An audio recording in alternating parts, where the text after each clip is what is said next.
So today on Project Shop we got a little bit of copper wire to strip.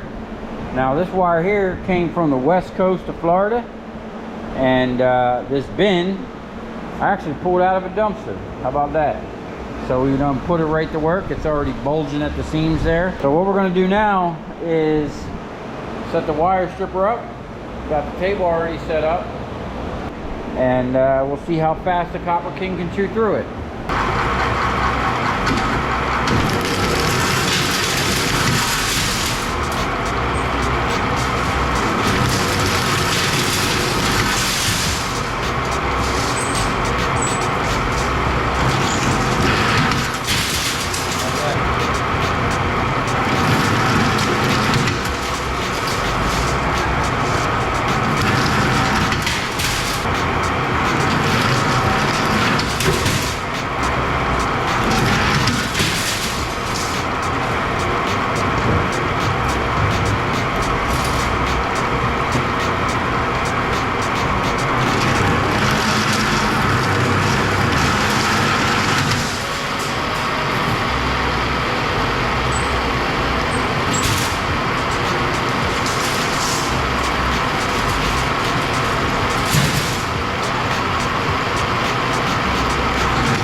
Okay, as you can see, we stripped all the big stuff.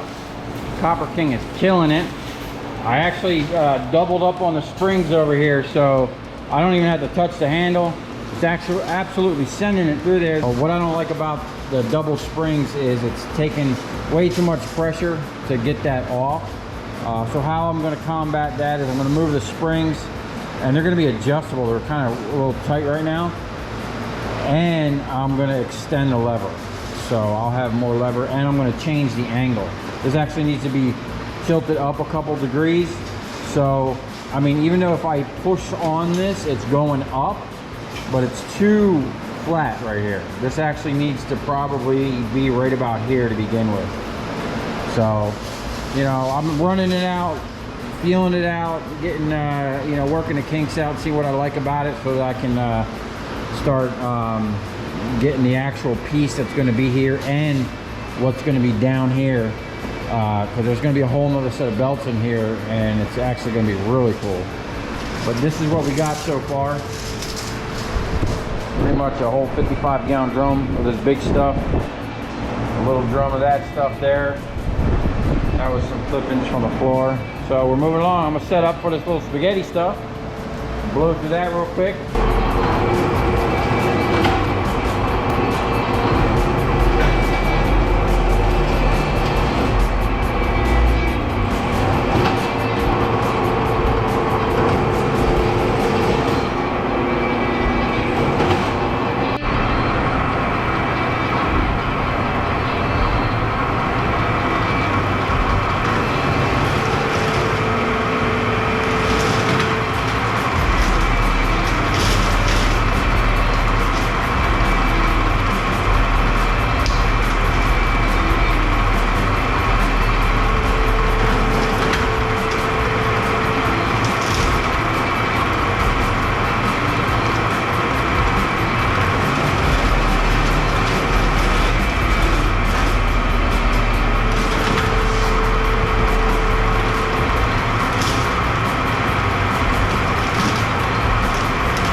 Okay, I'm gonna give you a little head cam action, show you where we're at.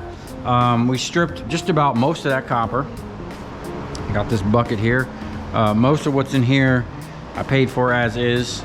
Got a little bit of spaghetti up on the deck here still. My help had to go, so we called it a day. He did pretty good keeping up.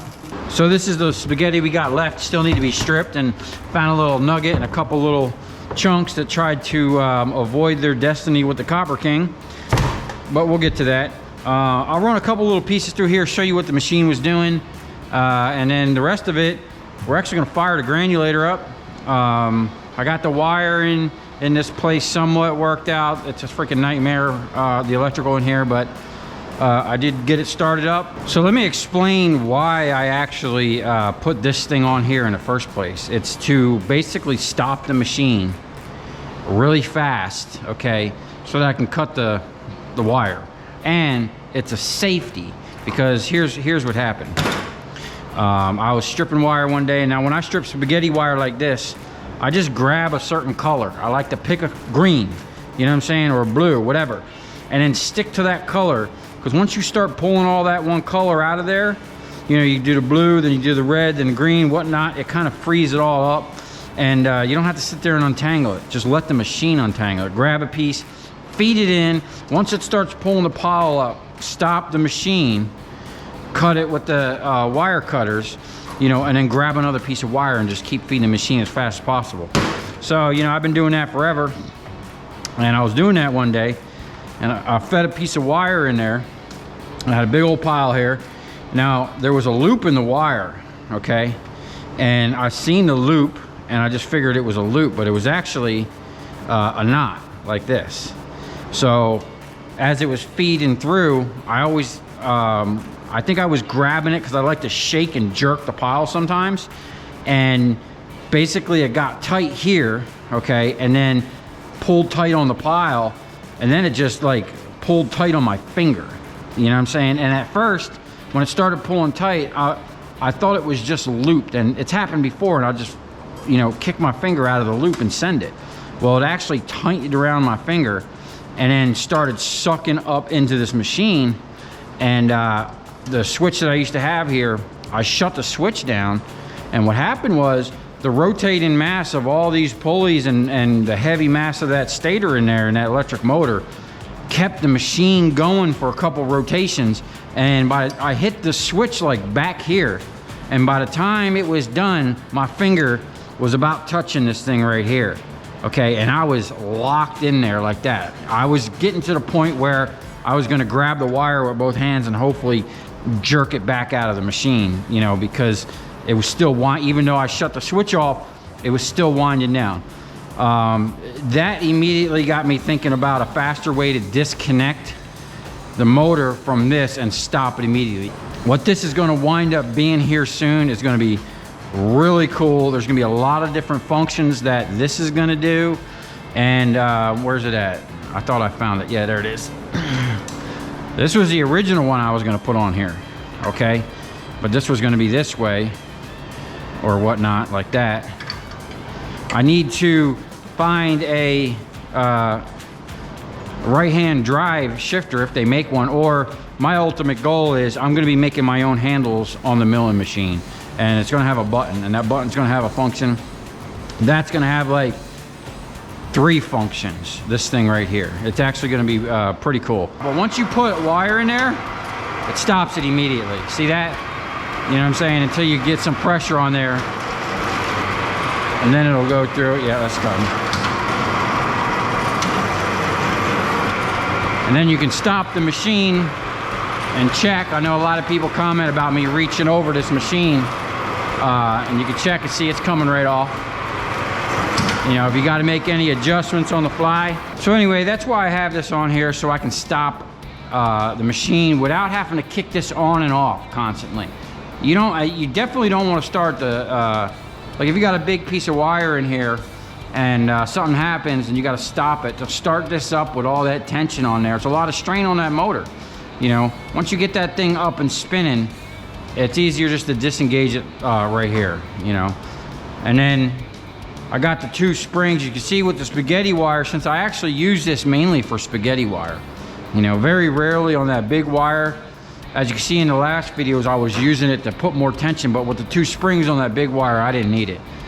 So I'm gonna have like, you know, just a little bit more adjustment there on that. And pretty much I won't have to actually push down on the handle. Pushing down on this handle was never the intention. You know, I always had weight when it was just that, originally it started off as a bar that I would just push down on or pick up on, you know. And now it's actually going to be a functional, it's actually going to do a couple things. It's going to be really cool when it's all done and operating the way I see it in my head.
Okay, that was pretty much dialed right in there, and you know, it pretty much all you got to do is pick it up on the back side, and it just kind of pulls itself right out.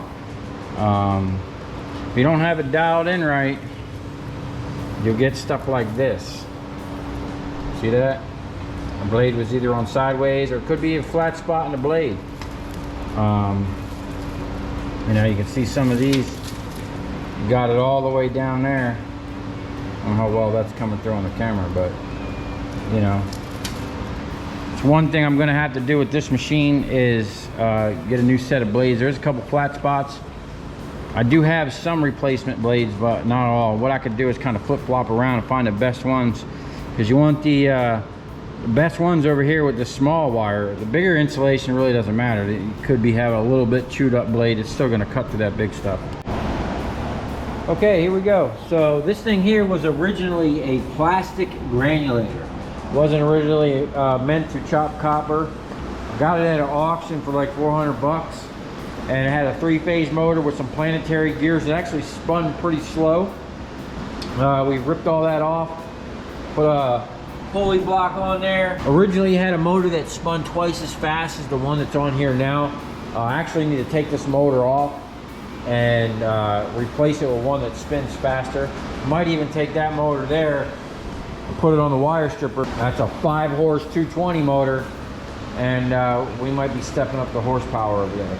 So what this thing consists of is 7 individual blades that have 3 knives or cutters on each one. Now, unfortunately, these individual pieces are like $700 a piece or something like that.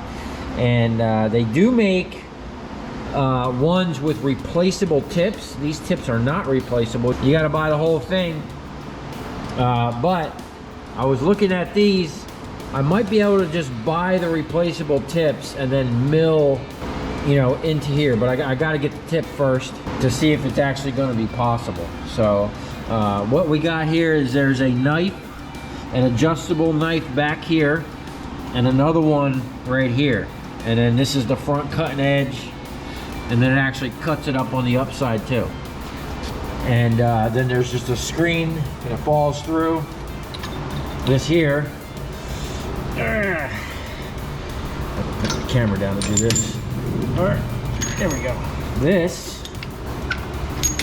So this screen that's in here, I actually made. You can almost see right here the difference.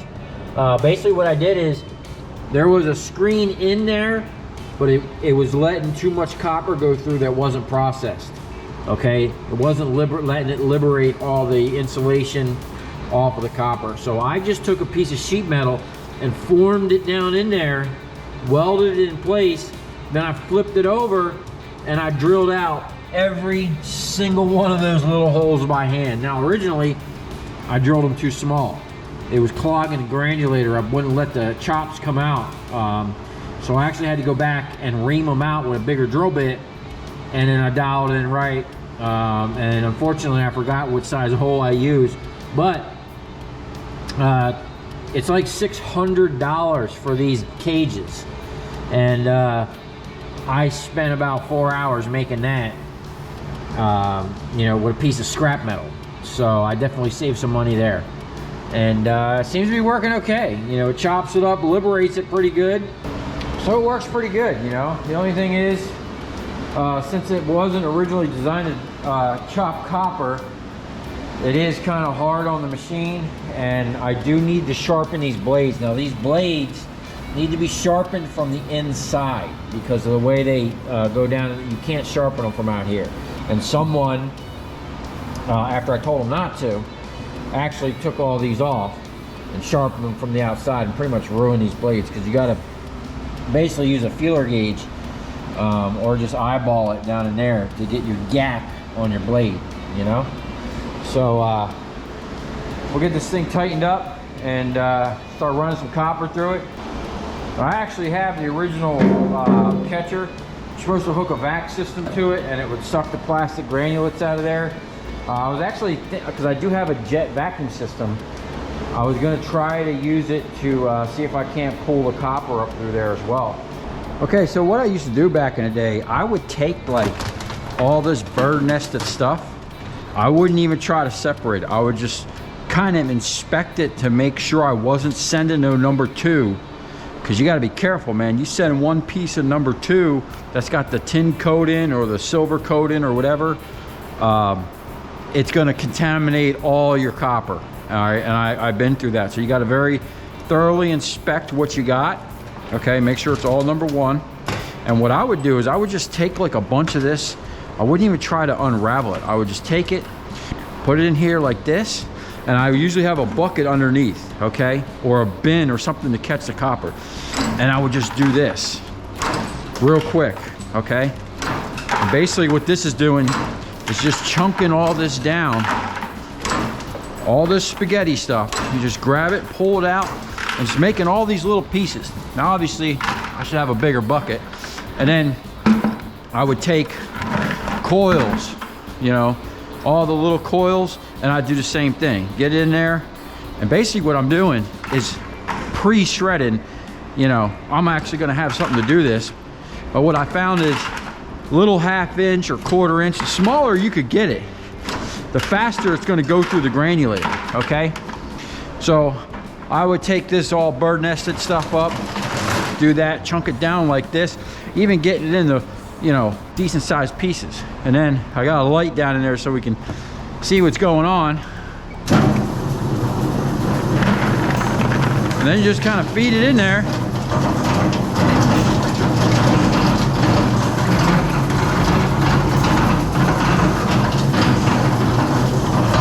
Kind of see it down there getting torn up.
there you have it. That is the last of the copper. This stuff ready to go through the sluice, so I'll put this in a container, and then when I get a sluice up, I got plenty of material to run through the sluice to you know, practice with.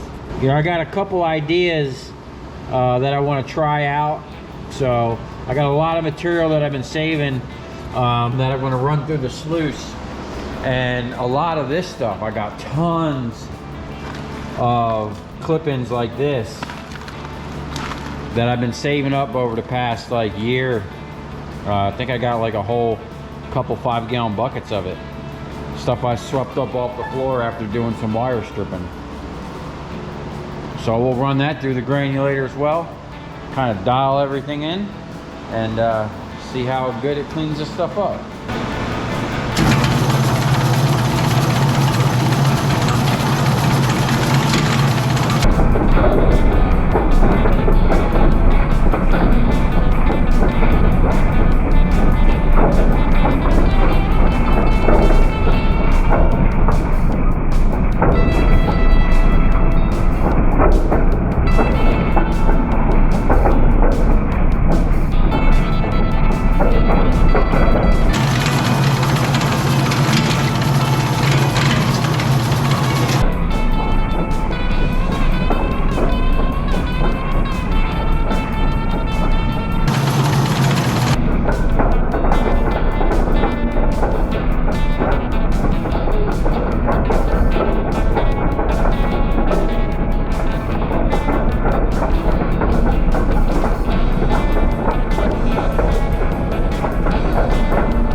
Okay, we got about 1/4 of a bucket of really good, nice processed stuff that just needs to be ran through a sluice.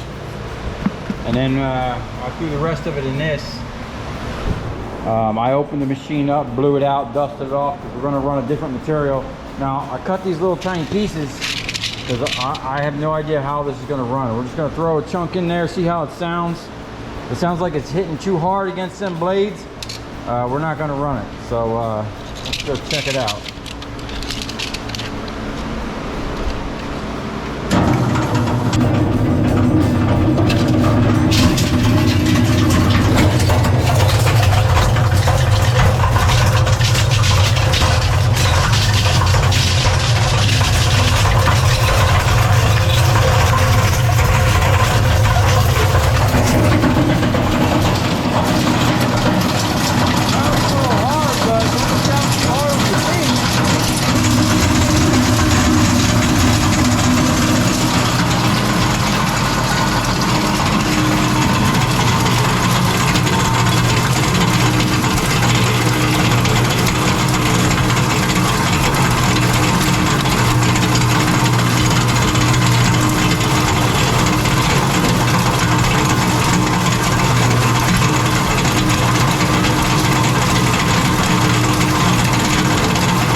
Okay, I shut it down because it seemed like it was hammering pretty good, and as you can see here, it looks like this was either getting down in between the blades.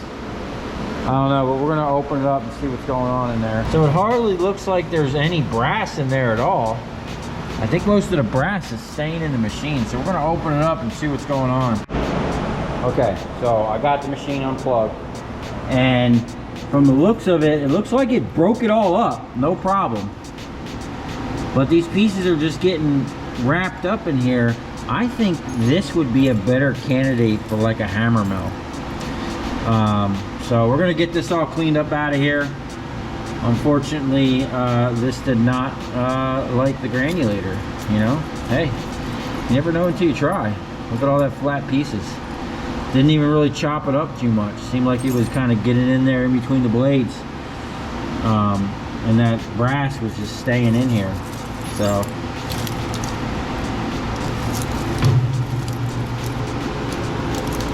Yeah, that's crazy.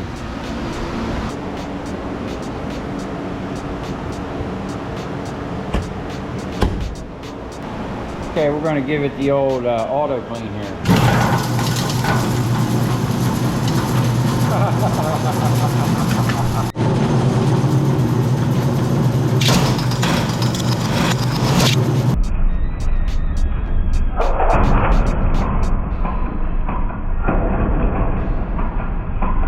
So being that this thing started its life out as a plastic granulator, I've always wondered if it would actually granulate some plastic. So let's find out.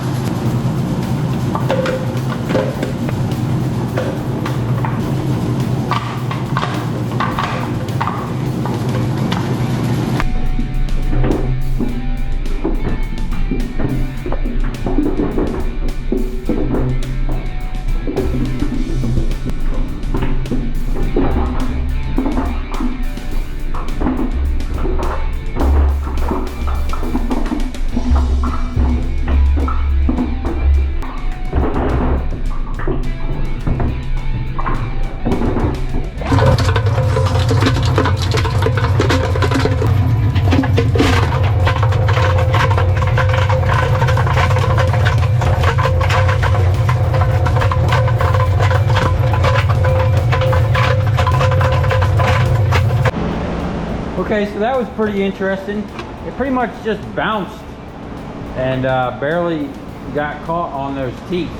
I don't even know if it actually went through. It might have went through one time, but maybe it was too light. Let's put something in there a little heavier.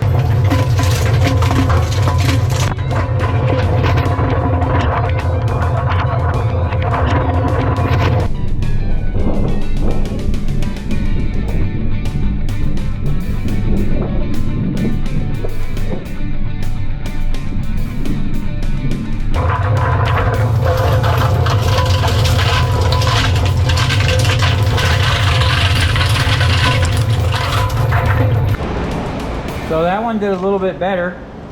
That water that was in there kind of held it down a little bit. Okay, that worked better. Let's try something a little heavier.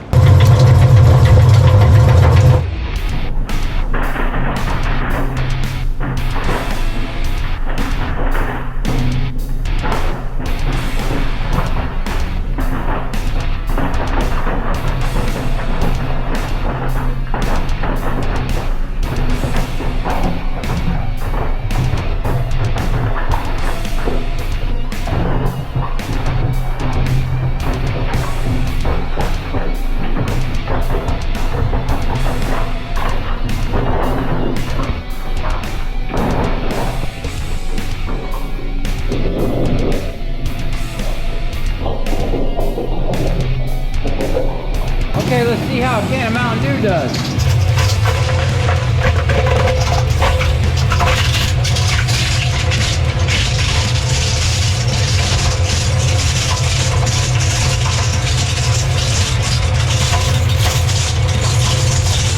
Orange crush.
what an absolute mess that made.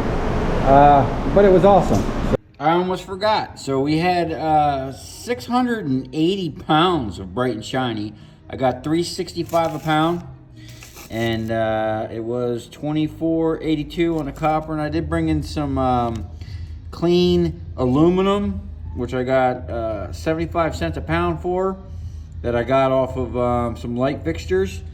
And there was just a little bit of wire and ballast in the trailer, so I sold it off for $25.74. And stay tuned, I'll show you the video of where that aluminum came from. And stay tuned for this. I've got a couple AC units up here in the shop. It's been a while since I had some AC scrap. We'll tear into this. Got some compressors and motors, 2 good pumps that I've been thinking about what I'm going to use for the water sluice, and I might have some pumps for it. And there's some electric motors down in there, and I did pick up some light fixtures, so stay tuned and let's see what we can get out of this. We're going to talk about some fluorescent lights and show you how I get them apart. I don't do a lot of these, and when I do them, I charge for them. So they're really not worth a lot of money. Even if you're getting them for free, man, it's a lot of work, because I don't know about where you guys are, but around here you have to separate the ballast. You can't just take this whole thing in and sell it as a unit. You gotta take the ballast out. If you're going that far, you might as well clip the wire, get some #1 insulate. And then you got this particular style. I like these ones. Now, I didn't mind taking these. I did charge for them. Basically, I charge $100 a load, and there's going to be like 6 loads of this stuff. So, unlike that last one where they were fiberglass shells and like one little piece of tin and a piece of aluminum reflector, these are all sellable. Like 100% of this is sellable. Except for the lamps that were in it, which they took out on site, which was good. Otherwise, we'd have to charge them for them too. Now, getting them apart, real simple. These things just got a little tab on the side, spring-loaded tab. You just pull them off, and then you get to this part here, and you just pull this to the side. It comes right out. 1 screw will release the ballast. Clip this. I know most of you guys know that. So these things, I just wanted to show the fastest way that I found to get these off. And one thing I will absolutely recommend is wear gloves, because picking this up, I cut myself, and then I just cut my toe down there. So wear gloves and work boots. Okay, so one way you can do this is just by bending this one way and then bending the other, and it'll basically slide right off of itself, you know, and then you can just work it all the way around. Okay, that works pretty good. It actually gets the aluminum out in the cleanest manner, but you do lose, you know, you do break this open. I like to do it a different way. Oh, snap. And you see that? That's pretty much still all intact. And then you just rack that sideways. I like to shove it in a bin, and then we wrap it up with some tie wire at the end. Now, the way I like to do them, I always have the aluminum. You see this metal is butted up to the top here. I always like to make that aluminum edge there facing me, and then you just rack it one way, rack it the other way really hard, and then when it's like in the corner, you can push on this and pretty much get it right out of there in one piece like that. And then that's done, and that's done, and then you're moving on. Once you get in a rhythm with that, man, these things go super fast. And there you go. This stuff comes apart pretty easy, and you'll make a little bit of money on that aluminum, the sheet metal, the ballast, the wire, and charge a little bit of money to pick it up, and you'll be good to go. So just think about this. There are literally going to be millions and millions of these coming up over the next year. They're changing out all the old buildings to retrofit to new LEDs.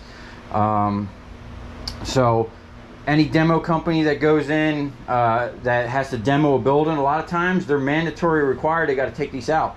So go talk to demo companies, electricians, and offer to dispose of this stuff for them. So come this far, thanks for watching. Stay tuned. We got a lot more stuff coming for you.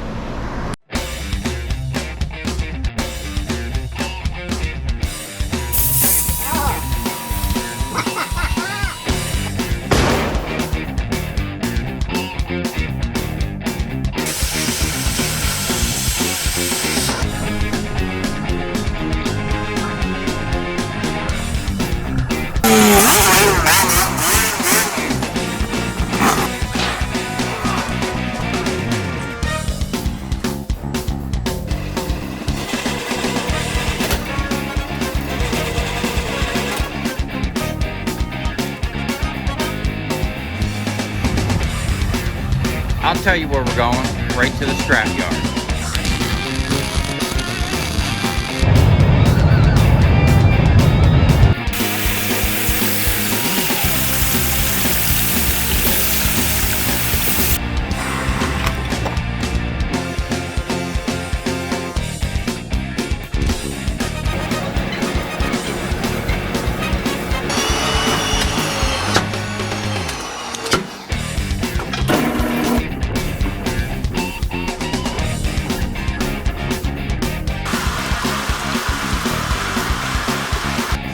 Watch it. Look, it's dancing. You ever seen your copper dance before?